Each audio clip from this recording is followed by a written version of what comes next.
As someone who spends his time fishing the urban waters of San Francisco Bay, I know I am fortunate to be surrounded by many beautiful bridges and scenic roads that stretch along the coast. For nearly a year, during the pandemic's lockdown, I wasn't physically able to meet my friends or go to school, but I had more than usual free time to spend on my hands. I was kept busy by fishing the bay, the delta, and the different ponds and lakes around me. I would wake up early in the morning, pack the gear, then head out. I always hoped to catch a new species of fish and learn about its traits.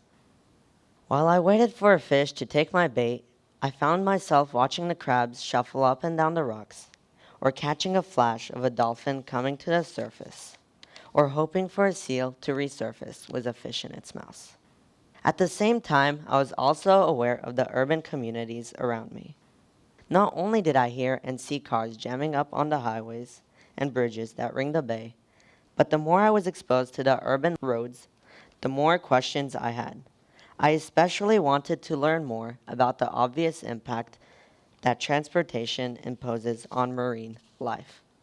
I began my research by looking at the effects oil had on our waters. The first article that came up was about the oil spill of October 1st, 2021, which happened off the coast of Huntington Beach, California.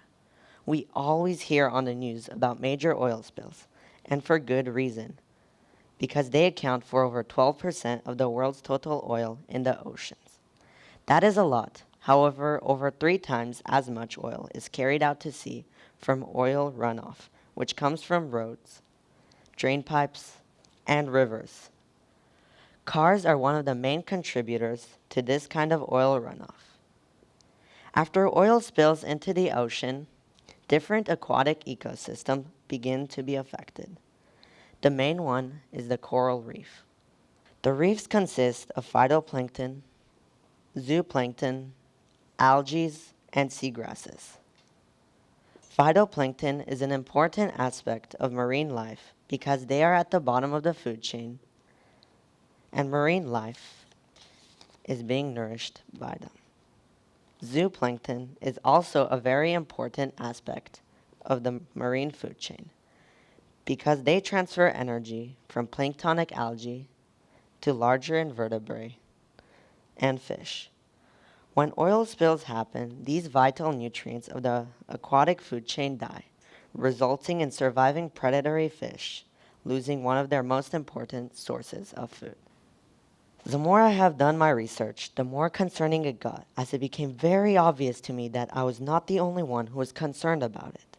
In fact, there was a big community that was formed to address the same issues and concerns, regardless of its participants' background and professional affiliation.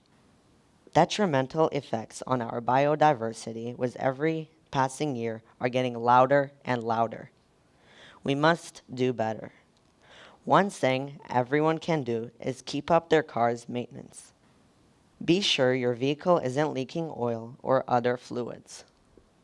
This is one small step to helping our waterways stay clean and healthy.